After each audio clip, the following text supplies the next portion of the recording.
Hello friends, इस video में हम लोग बात करेंगे उत्तराखंड के पंच प्रयाग के बारे में और गंगा नदी का निर्माण कैसे होता है उनके बारे में भी पढ़ेंगे। तो चलिए स्टार्ट करते हैं। सबसे पहले बद्रीनाथ के संतोपत हिमानी से विष्णु गंगा का उद्गम होता है और गढ़वाल और तिब्बत के बीच जो नीति दर्रे होते हैं उनसे धौली गंगा का निर्माण उद्गम होता है। जब ये दोनों आगे बढ़ते हैं तो एक जगह आता है जहाँ पे इनका संगम होता है। उस जगह को विष्णु प्रयाग कहा जाता है। तो अतः पूछा जाए कि विष्णु प्रयाग में किन दो नदियों का संगम होता है, तो वो विष्णु गंगा और धौली गंगा का होता है। इसके बाद क्योंकि इन दोनों नदियों की गहराई लगभग सेम होती है, तो इसलिए इन दोनों नदियों के संगम के बाद इस नदी का नाम बिल्कुल चेंज हो जाता है और उसका नाम अलकनंदा हो जाता है।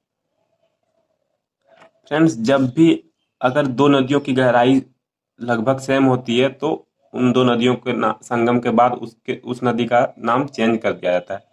अगर दोनों की गहराई सेम नहीं होती है तो जो अधिक गहराई है उसके नाम से वो नदी आगे बढ़ती है। तो विष्णु प्रयाग के बाद अलकनंदा नदी का निर्माण हो जाता है। जब ये आगे बढ़ती है तो त्रिशूल पर्वत के नंदा घुंघुटी तलहटी से नंदाकिनी नदी का उद्गम होता है और ये अलकनंदा नदी से आके मिलती है। और जहाँ पे अलकनंदा नदी नंदाकिनी नदी से मिलती है उस जगह को नंद प्रयाग कहा जाता है। अतः पूछा जाए कि नंद प्रयाग में किन दो नदियों का संगम होता है, तो अलकनंदा तथा नंदाकिनी नदी का। क्योंकि नंदाकिनी नदी का गहराई कम होती है, इसलिए ये नदी अलकनंदा नदी के नाम से ही आगे बढ़ती है। तो ये आगे बढ़ी। फिर फिर आगे बढ़ने के बाद पिंडारी ग्लेशियर से पिंडार नदी इनसे आके मिलती है। पिंडार नदी को कर्ण गंगा भी बोला जाता है। तो जैसे ही ये अलकनंदा नदी से आके मिलती है तो फिर क्योंकि यहाँ पे दो नदियों का संगम हुआ तो यहाँ भी एक प्रयाग का निर्माण होता है जिसे कर्ण प्रयाग कहा जाता है।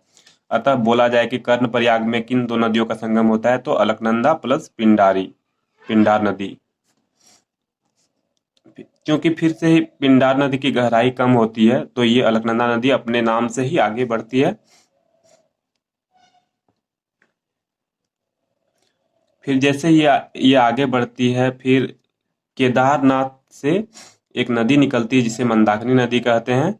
ये आके अलकनंदा नदी से मिलती है और इन दो नदियों के संगम को रुद्रप्रयाग कहते हैं। अतः बोला जाए कि रुद्रप्रयाग में किन दो नदियों का संगम होता है, तो अलकनंदा तथा मंदाकिनी नदी का। यहाँ भी सेम सिचुएशन फ्रेंड। मंदाकिनी नदी की गहराई कम है इसलिए अलकनंदा नदी अपने ही नाम से आगे बढ़ती है। फिर एक फिर ये फ्रेंड उत्तर काशी के गंगोत्री गोमुख, अगर ज्यादा क्लोज में जाए तो गोमुख जगह से भागीरथी भागीरथी का उद्गम होता है और ये आगे आगे बढ़ते हुए आगे बढ़ते जाती है तो एक जगह आता है जहाँ पे खतलिंग ग्लेशियर से एक भिलांगना नदी इस भागीरथी नदी से आकर मिलती है, जहाँ पे टिहरी बांध का निर्माण हुआ है। टिहरी बांध की ऊंचाई 260 मीटर के लगभग है और ये भारत की सबसे ऊंची तथा बड़ी बांध है। ये फिर जैसे ही आगे बढ़ती है क्योंकि यहाँ पे भागीरथी और भिलांगना नदी में भागीरथी नदी की गहराई अधिक है इसलिए ये अपने नाम से ही आगे बढ़ती है और ये फिर अलकनंदा नदी से आके मिलती है। क्योंकि अलकनंदा नदी और भागीरथी नदी की गहराई लगभग सेम होती है तो यहाँ पे इसका नाम चेंज होकर गंगा नदी के रूप में ये बन जाती है। और ये जहाँ अलकनंदा और भागीरथी जिन जगह पे मिलती है उस संगम को देव प्रयाग कहा जाता है। अतः बोला जाए कि देव प्रयाग में किन दो नदियों का संगम होता है, तो अलकनंदा और भागीरथी का।